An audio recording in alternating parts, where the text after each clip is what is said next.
In this series, we've started to look at the first phase of sitting, where you bend at just the knee and hip joints and not at the ankle joints.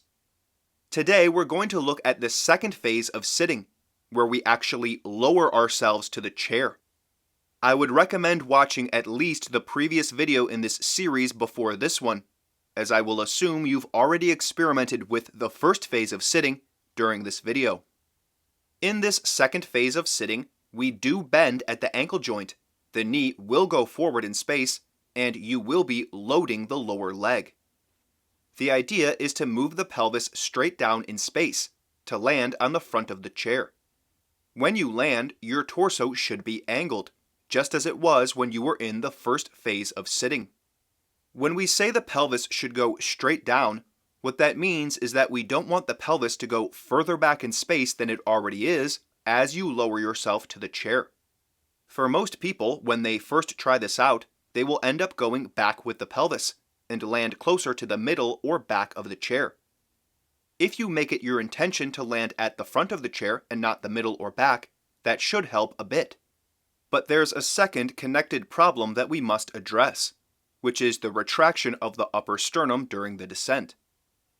As I said, your torso should be angled when you land on the chair, which means your eyes should be looking somewhat down. This is not how people habitually sit. Many will find they have a desire to pull their head back as they go down, to land looking straight ahead. What makes this gesture difficult is that we have to maintain the length of our torso as we lower through space and significantly bend the joints of our legs.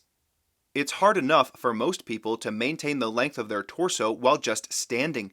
So of course, trying to move the torso through space opens the door for our habits of movement to sneak back in. If we want to prevent the top of the rib cage from going back in space as we go to sit, how can we do that? There are a number of ways. We could think about rotating the rib cage as we do in standing, forward and up at the upper sternum, and back and up at the lower ribs.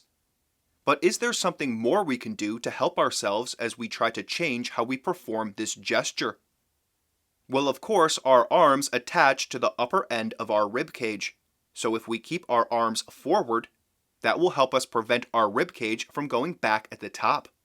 There are many different ways we can force ourselves to keep our arms forward. We can hold a stick horizontally in front of us with both hands. We can hold a stick horizontally between our sternum and a wall. We can slide our hands down a wall that's in front of us. We can put our palm on our lower ribs or lower sternum. There are obviously many more ways we can force our arms forward, and all will help us prevent pulling back with the upper sternum.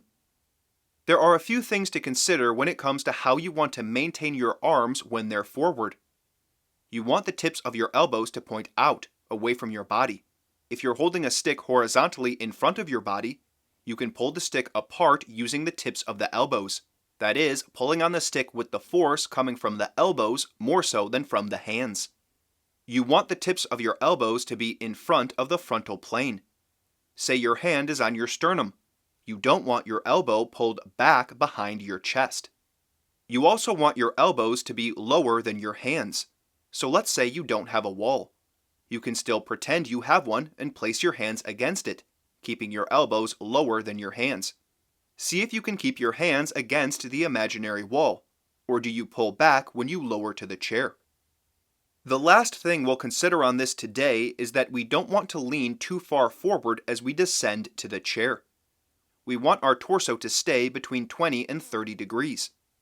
We looked last episode at putting a stick between the lower sternum and a wall as we go into the first phase of sitting.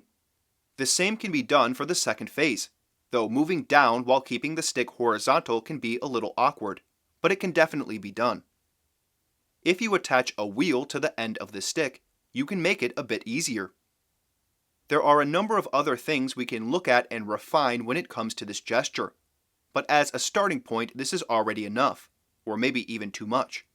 And if you're new to this, remember, having the arms extended forward will make it more possible for you to make this gesture while keeping the torso as we want it. Try out this second phase of sitting using one of these methods to keep your arms forward. See if you can land at the front of the chair. It might not come immediately, but you should be able to make some progress. Video record yourself with a camera or webcam to really see if you're succeeding or not. In the next episode of this series, we'll start to look at sitting up out of a chair. So here's a question for you.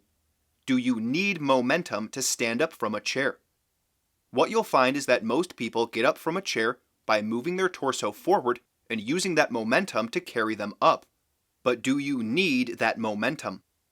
To try to stand up without using momentum is very simple. After you lean your torso forward, stop for a moment before getting up off the chair. You might find that you can't.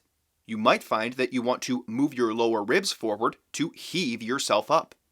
But if you're practicing sitting down, you'll have ample opportunity to look at how you stand back up. So experiment a little, then join me next episode, and we'll move from the gesture of sitting down to the gesture of standing up.